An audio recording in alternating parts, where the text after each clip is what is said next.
Good afternoon and welcome to today's edition of NWCR's Removing the Liberal Blindfold for this Wednesday, the 16th day of September in the year of our Lord 2020. From Fox News comes this one, headlined, Chinese Virologist, China Deliberately Released COVID. The Chinese government intentionally manufactured and released the COVID-19 virus that led to mass shutdowns and deaths across the world, a top virologist and whistleblower told Fox News host Tucker Carlson on Tuesday. Carlson specifically asked Dr. Li Meng Yan whether she believed the Chinese Communist Party released the virus, quote, on purpose, unquote. Yes, of course, it's intentionally, she responded on Tucker Carlson's show. Yan said more evidence would be released, but pointed to her own high-ranking position at a World Health Organization reference lab as the reason to trust her allegation. I worked in the WHO reference lab, which is the top coronavirus lab in the world, in the University of Hong Kong.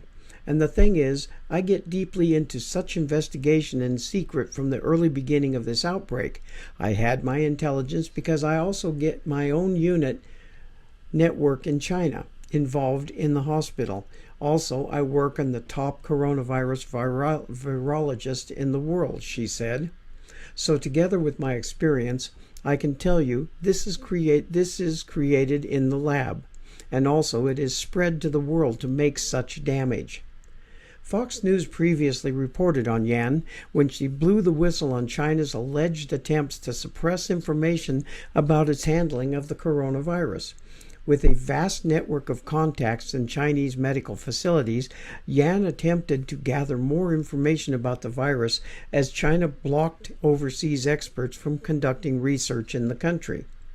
Her revelations fueled along with complaints that the Chinese government failed to tell the world early on about the virus threat.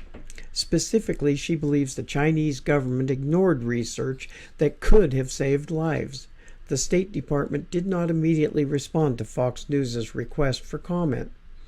In response, her former employer, the University of Hong Kong, criticized her account. A press release noted, quote, that the content of said news report does not occur with the key facts as we understand them, unquote. It goes on to say, specifically, Dr. Yan never conducted any research on human-to-human transmission of the novel coronavirus at the University of Hong Kong during December 2019 and January 2020, her central assertion to the said interview, unquote. Yan, who said she was one of the first scientists in the world to study the novel coronavirus, fled China and currently fears retaliation. She was allegedly asked by her supervisor at the university WHO reference lab, Dr. Leo Poon, in 2019 to look into the odd cluster of SARS-like cases coming out of mainland China at the end of December 2019. And now to remove the liberal blindfold here, folks. COVID-19 has been a concern for Americans in all walks of life here in America, mostly for the ones living in the liberal enclaves of America where they, the liberal leaders, can't seem to learn from experiences with COVID. A good example to learn from is Sweden, who never locked down and is now one of the healthiest nations in the world, showing the world that the liberal leaders who abound all over the United States, it seems, that Sweden had it right. They didn't. But learning lessons taught and won does not seem to be something the liberal left can do these days, especially when it comes to power that they can hold over the people when they can convince a good portion of the population that locking down, wearing masks, and shutting down people's immune systems while doing all of this is the thing to do. Governor Grisham here in New Mexico has done that wrong thing, and sadly, a good portion of the people here in New Mexico think she has done the right thing. Governor Whitmer of Minnesota, a once beautiful state that has been ravaged by liberalism, is another state that is showing signs of the people getting tired of the totalitarianism of the state government. New York City Mayor and Governor Cuomo are two other ones, and the mayor of the largest city is probably the worst. So many deaths to COVID in New York City that were totally unnecessary and wasteful. But the blame is on Cuomo and de Blasio, not Trump, who they both blame. Oregon is another one, with Portland being the ground zero war zone of America, and the mayor there has told President Trump that he doesn't want or need his help.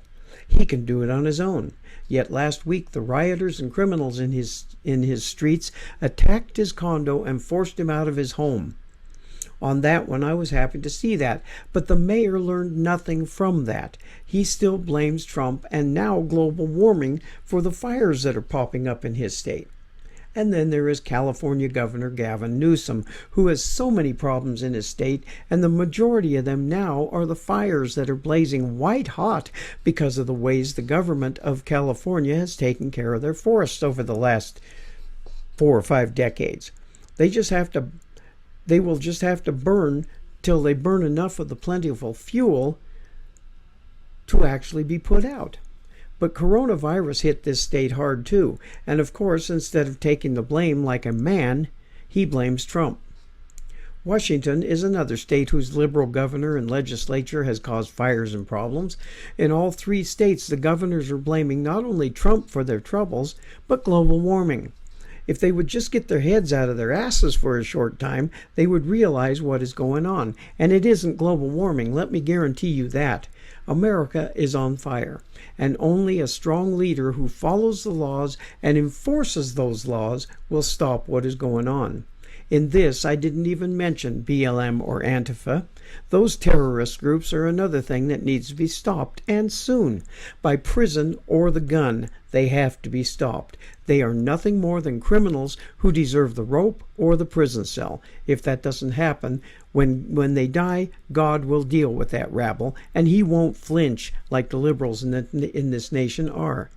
After I wrote this, I found a post on my blog from my other writer there, Tom Rowland, and he ended his post that was about history and what has happened over the last 90 years, and here's what he ended with.